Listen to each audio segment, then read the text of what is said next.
There was a crow who was very hungry. He gathered his strength and began to hunt for food for the day. In his efforts, he managed to catch a chick. Filled with joy, he took his chick and flew up to a tree to rest.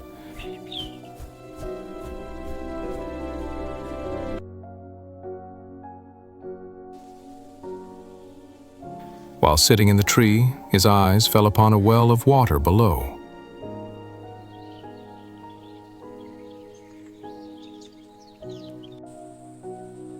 When he looked into the water, he saw the reflection of another crow holding a chick, just like the one he had.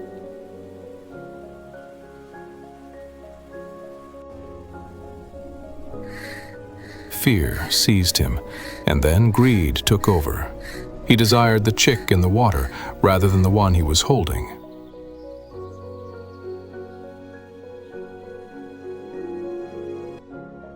Without thinking twice, he decided to drop his chick and attack the one he saw in the well.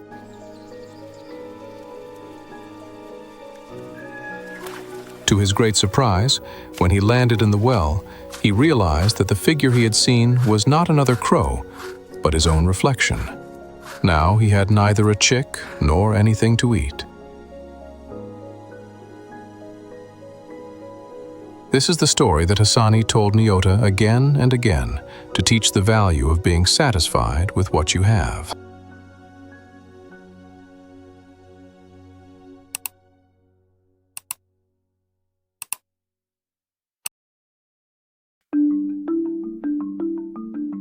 In a small, peaceful village, far from the noise of the city, lived a man named Hassani and his wife, Nyota.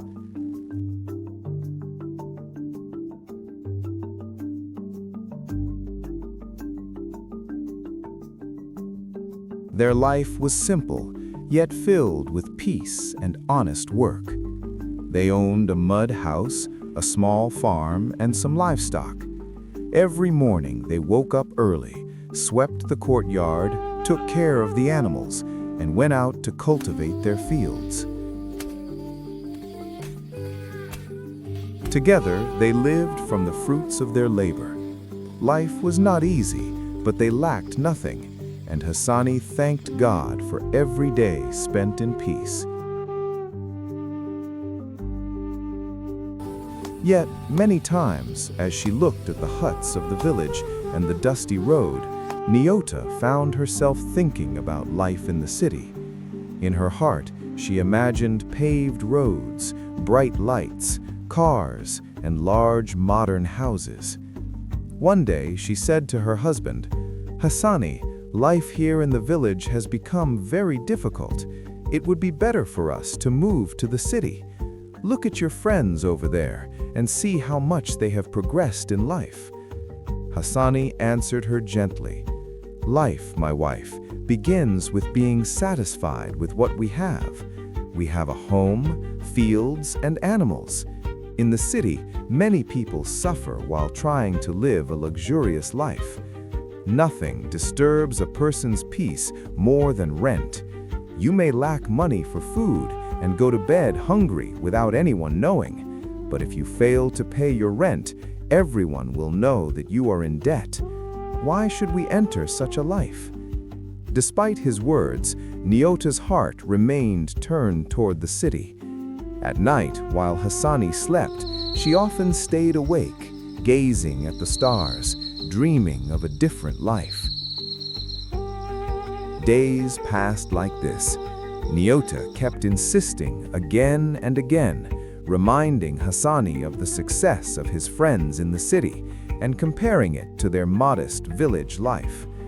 As we all know the power of a wife's words over her husband's heart, Hassani eventually gave in. One day, he finally agreed they would leave the village and try their luck in the city. So they made a great decision to sell their house, their fields, and their livestock, to gather all the money they could and to prepare for a new beginning, without knowing what awaited them on the other side of the road. The day of departure finally arrived. The sun rose gently over the village, but for Hassani and Nyota, it was a morning filled with questions. They had sold their house, their fields, and their herd. Everything they owned now fit into a few suitcases and some bags. Behind them, they left their memories. Ahead of them, an unknown life awaited.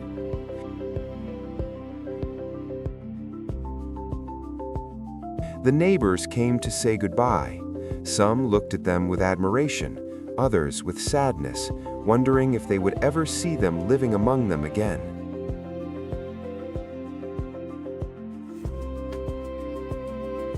Children ran around the truck, laughing to hide the pain of seeing them leave. The village elder blessed them, reminding them that wherever they would go, God would look at their hearts more than their wealth. Nyota took one last look at their small farm, the courtyard, the fields, the animals, everything that had been their life until now. Her heart hesitated between the joy of progress and the fear of leaving what she knew.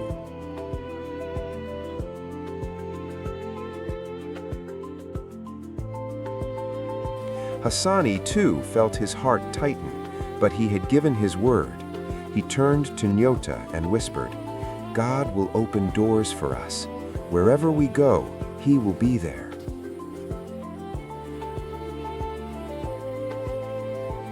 They climbed together into the transport truck, and the vehicle slowly left the village in a cloud of red dust. The farewell gestures grew smaller and smaller until they disappeared behind the hills.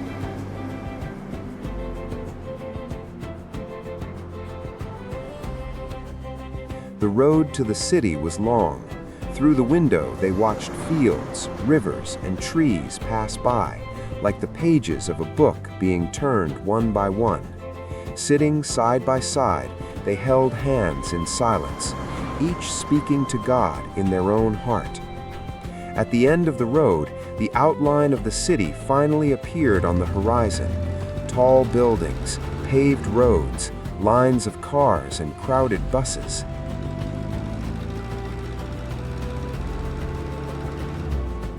When the truck entered the city, everything seemed to move faster. Honking horns, vendors' shouts, engine noise, and glowing shop lights. The calm of the village gave way to the restlessness of urban life. With the money they had brought from the village, Hassani and Nyota rented a small house in a modest neighborhood and opened a small shop by the roadside. They were far from their fields and their old home, but their hearts were filled with hope. For them, it was the beginning of a new life in the city, a life whose true cost they did not yet know.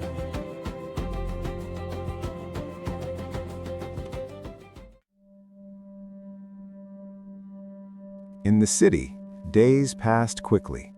Step by step, Hassani and Nyota's shop began to grow. Customers came in and out, and their shelves became fuller with each passing week. The couple worked side by side. Nyota welcomed customers with her warm smile, while Hassani handled the goods and the accounts. They helped one another, advised each other, and began to see the fruits of their hard work.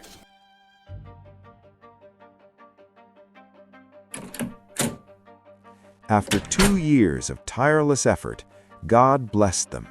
They became very successful, so much so that they were able to buy a commercial vehicle to transport their goods. For them, this was a very great step. The vehicle traveled through city streets and rural roads, carrying merchandise, bringing in new income, and allowing them to expand their business. One day, they returned to the village with that vehicle.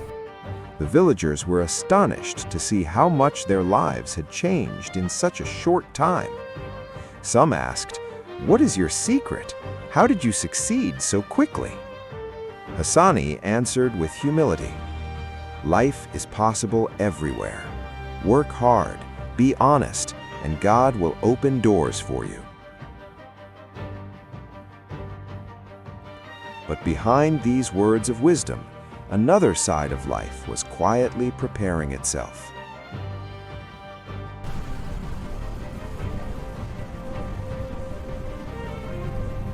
Shortly after returning to the city, bad news struck them like lightning. Their vehicle was involved in a very serious accident. It was almost completely destroyed, and it was not insured. It was a heavy blow for Hassani and Nyota. No, that's terrible news. What's wrong, honey? I'm so sorry. They stood before the wreckage of the vehicle, their hearts broken, their eyes filled with tears, wondering how everything had changed so suddenly.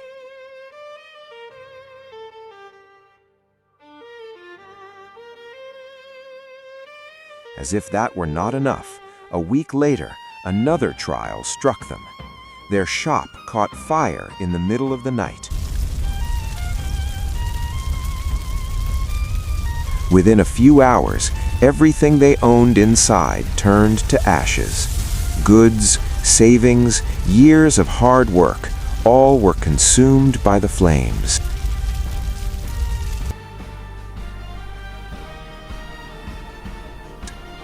Two disasters, one after the other. Their hearts filled with questions, but the heavens remained silent. Their lives, which had seemed stable, became difficult once again.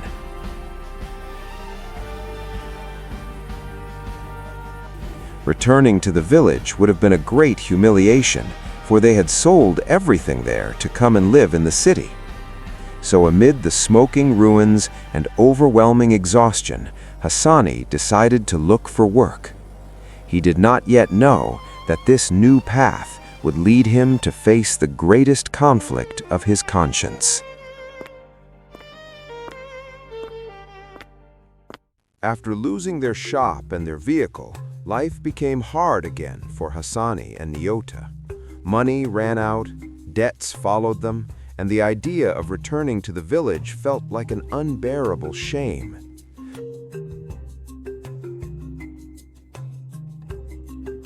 Hassani began walking around the city, searching for a job that would allow him to feed his family and pay the rent.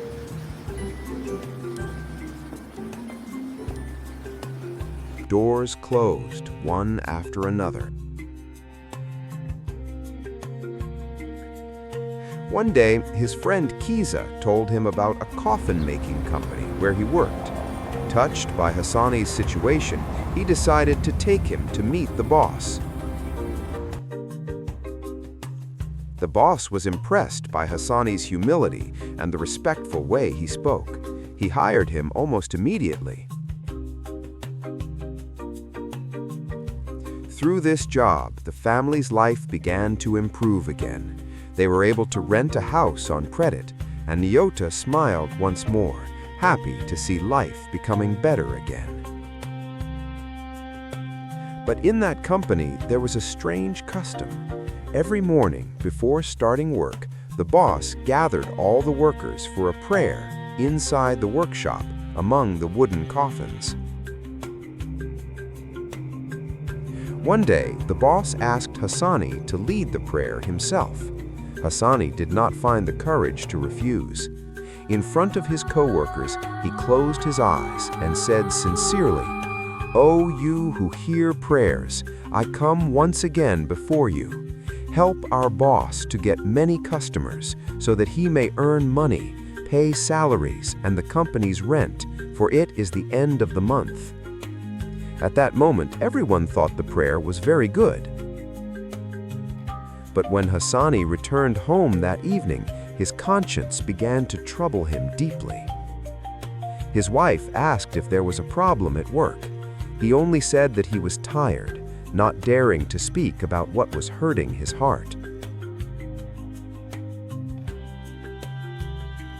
The next day at work, they received an emergency call. A terrible accident had occurred, and 50 coffins were needed. They worked without rest. The boss, pleased with the sales, gave Hassani a cash bonus to thank him for the prayer he had made.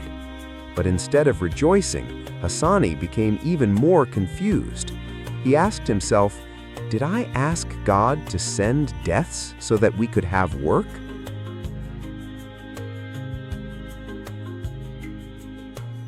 That evening, when he returned home, Hassani told Nyota that he had decided to quit the job. Nyota was shocked.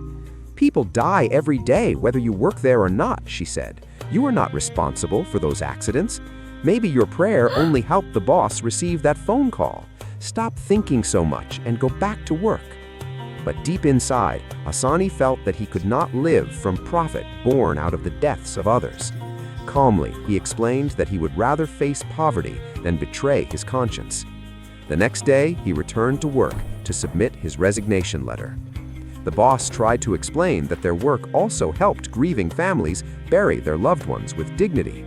Kiza, his friend, begged him to reconsider because finding another job in the city would be extremely difficult.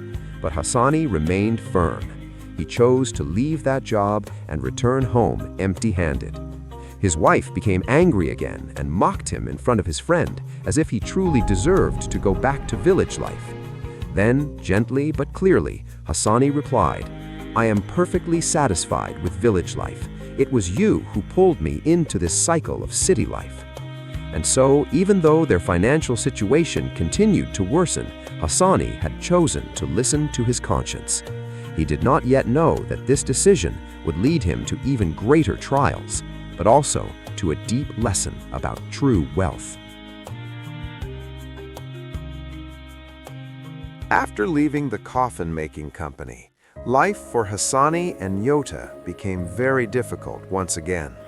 Money was scarce, bills kept piling up, and the debt on their house weighed on their shoulders like a heavy stone. For months, Hassani searched for work in the city. He knocked on many doors, but he was often told that there were no vacancies or that he would be called back later.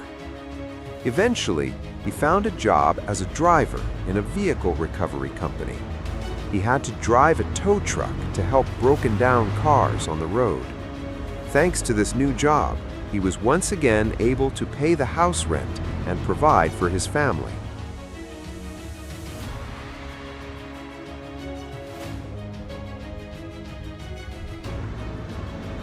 For some time, there were many accidents on the road. Each call meant work, and each job meant a salary. His boss was very pleased with him and eventually appointed him as the supervisor of all the other drivers. Their life changed once more and began to improve. They even had a baby boy, whom they named Akili. For Hassani, this was a new joy, a sign that God had not abandoned them. But one day, things changed. For an entire month, there were no accidents on the road, no calls, no towing jobs, no missions to carry out. At the end of the month, when Hassani went to collect his salary, his boss said coldly, "You did not work, so I cannot pay you." Hassani asked, "So without accidents, there is no payment?" The boss replied, "What do you think? Where do you expect me to get the money to pay you without work?" Hassani felt anger rise within him. He realized that once again, his life depended on the misfortunes of others. First death at the coffin company, now road accidents. He left the boss's office, hurt and discouraged, and returned home with a heavy heart.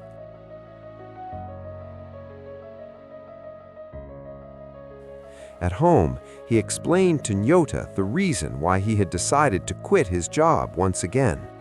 Nyota complained bitterly.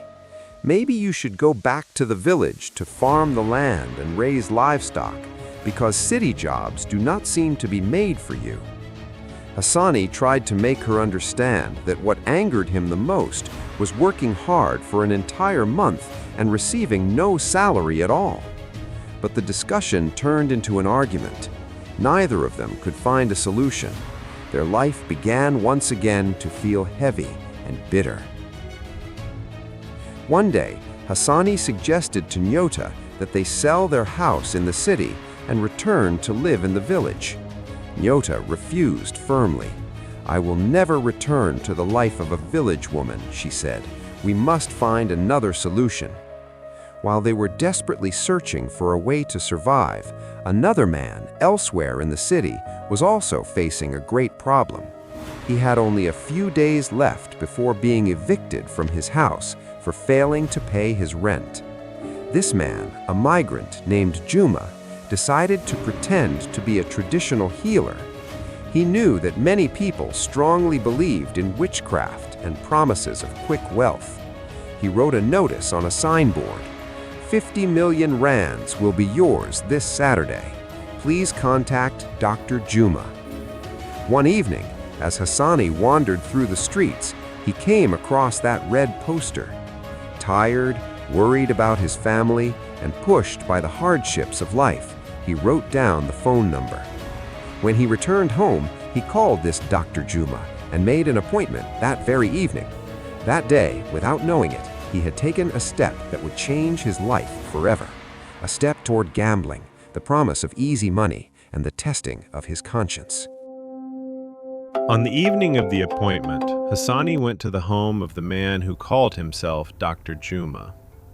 The room was dimly lit, decorated like that of a traditional healer, with bottles, fabrics, and candles. Hassani asked, "How much must I pay for this work?" Juma, who owed several months of rent, replied that he needed 5,000 rands. Hassani accepted without arguing, hoping at last to find a way out of their problems. Juma then explained his ritual.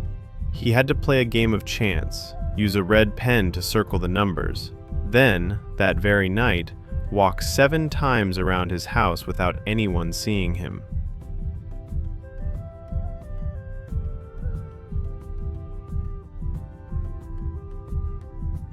Before letting him leave, Juma added one more troubling sentence. "After receiving this money, something bad will happen in your family, after 5 years." Surprised, Hassani asked, "What kind of thing?" But Juma simply said that he would explain it later and that Hassani should not worry about it for now. Despite his doubts, Hassani followed the instructions.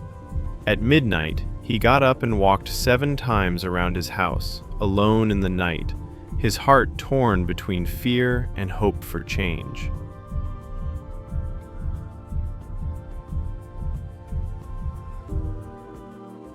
The next morning, he went to the shop to check the results of the game. When he saw the numbers displayed, he stood frozen. The 6 numbers he had played had all come out.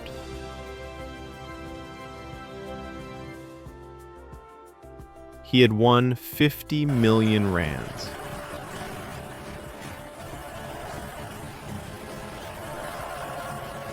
Overwhelmed, he sent a message to Juma. "Thank you very much, Dr. Juma." At first, Juma did not dare to reply, afraid of being accused of lying. But when he saw this message of gratitude, he called him back to hear the whole story. Hassani confirmed that he had truly won.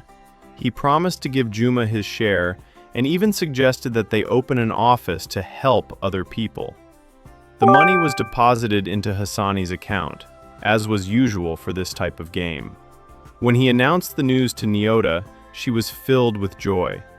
She loved a luxurious life and did not really understand why her husband had played for the first time, he who had always believed in hard work more than in chance. With this immense sum, Hassani bought a luxurious house in the city, in a wealthy neighborhood. He also launched a new transport business to help the people of his village. When he returned to the village, he opened a center to support orphans and widows. He bought farms and launched several projects to develop the community.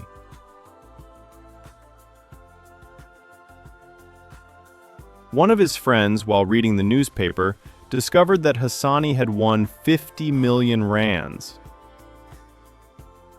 He came to ask him why he had gotten involved in gambling when he had never done so before.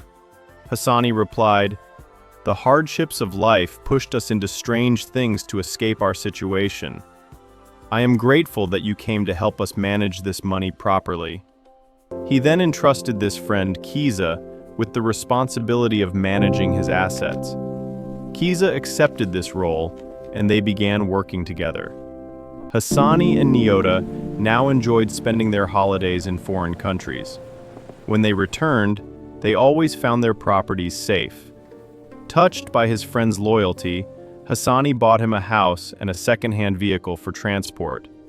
When Kiza wanted to get married, Hassani even paid for the entire wedding.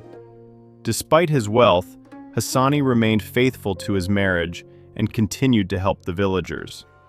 Whenever someone had a problem, he did his best to help, especially students who could not afford to pay for their education.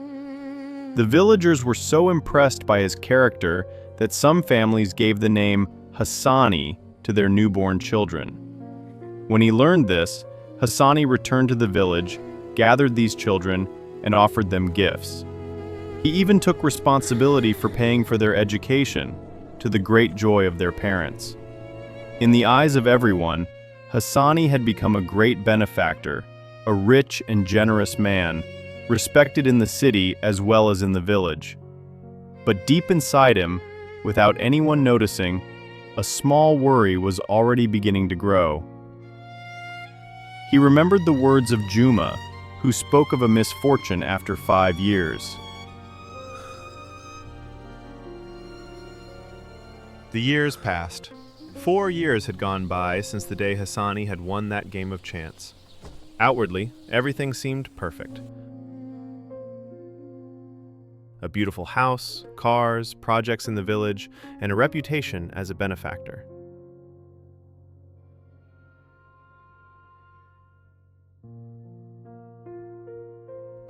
But deep in his heart, Hassani often thought about Juma's words. After 5 years, something bad will happen in your family. Little by little, his mind filled with anxiety. He lost his appetite, slept poorly, and seemed absent even in the midst of comfort.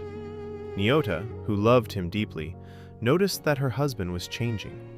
She tried to talk to him about it, but he replied that he was simply tired. Is everything okay?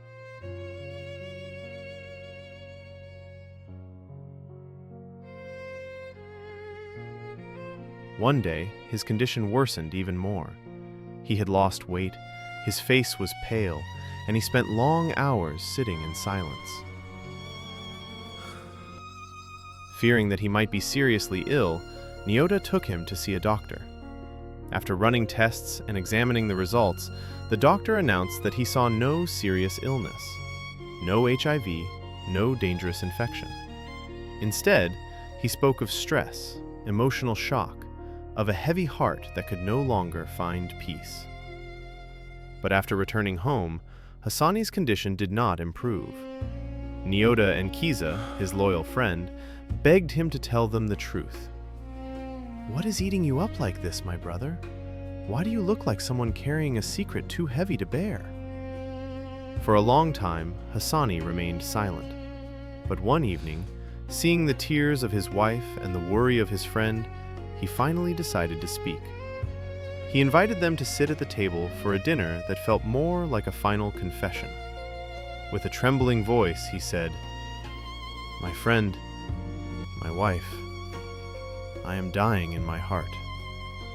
I went to see a so-called healer to win the game. He is the one who gave me those numbers. He told me that after 5 years, something bad would strike my family to protect this wealth. We are now at 4 years and 10 months. I do not know what will happen. Maybe I will leave this world. If that happens, I ask you one thing. Keep this secret, so that my honor is not destroyed in the community." At these words, Nyota burst into tears. She felt guilty for having pushed him toward a luxurious life. Kiza asked, "Is there anything we can do to prevent this misfortune?" Hassani replied, "Perhaps we would need to give back the wealth, but you know what it means to go bankrupt. Where would I hide my face if I became poor again after all this? Do not worry. Just keep the secret." Through her tears, Nyota said, "I would rather we lose everything than lose you." They remembered that Juma had left an email address. Together, they decided to write to him.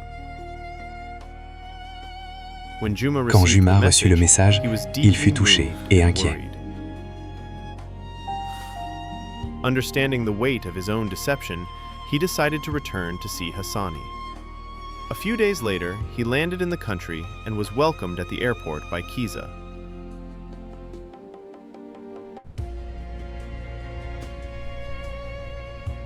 When he arrived at Hassani's house and saw the luxury cars in the courtyard, he was impressed. But when he saw Hassani come out of his room, thin and weakened like a man in the final stage of illness, tears filled his eyes. "Truly," he said to himself, "happiness does not come from what we possess." Sitting across from him in the living room, Juma asked, "What illness is making you suffer like this, my brother?" Hassani replied, "It is this thing you gave me. You said that after 5 years, something bad would happen to protect my wealth. I am afraid. Help me so that it does not happen." At first, Juma spoke of bankruptcy, of shame before the community, trying to make him understand what it meant to lose all that wealth. But Nyota courageously declared, "We are ready to give everything back if only my husband can regain peace and his health." Then Juma said, "Very well. Tomorrow morning, we will put an end to this matter." The next day, they gathered in the living room.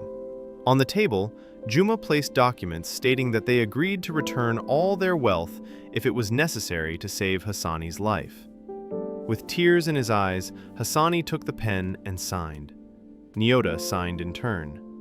Kiza, as a witness, added his signature. Then Juma spoke. "Truly, eternity has been placed in the human heart. You were ready to give up all this wealth to protect a single life. Be satisfied with what you have. I must tell you the truth, I am not a traditional healer. I had no money to pay my rent, and I lied in order to survive. I know nothing about spirits or magic. When I spoke of 5 years, it was only a trap.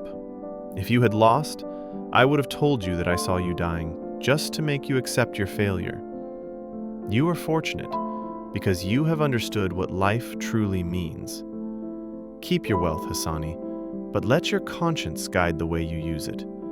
Use this money to do good, especially toward orphans and widows.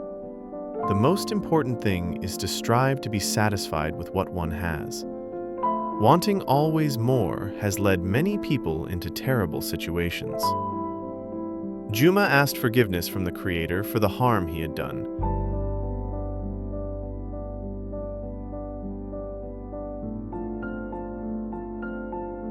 Thanked the family for their hospitality, and announced that he would return home the following morning. Hassani and Nyota, their hearts filled with tears of joy, recognized that they had learned much through this trial. They thanked Juma and let him leave in peace. After Juma's departure, Hassani and Nyota made a great decision. They sold their luxurious house in the city and returned to the village. On the day of the move, standing before the large house, Hassani and Nyota looked one last time at the place that had sheltered their years of comfort. They no longer felt pride, but a strange inner peace. Together they got into the truck and left the city behind.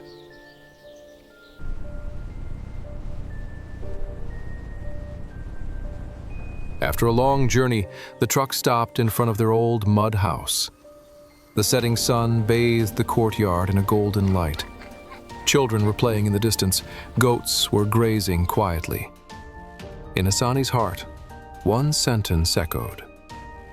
True wealth does not come from the things we own, but from the peace that God places in our hearts. In the days that followed, they began working the land again and living simply. Hassani continued to help the villagers, the orphans, and the widows. His health improved, and his heart rediscovered the joy of simple things. Nyota understood that always wanting more had drawn them into a whirlwind, while peace had been there all along, in what they had possessed from the very beginning. In the evenings, sitting in front of their house, they watched Akili play with the children of the village. At times, Hassani would tell the story of the crow and the well, how the crow, by wanting more, lost what it already held. And he would add, "Be satisfied with what you have. The desire to always have more can make you lose even the blessing that God has already placed in your hands."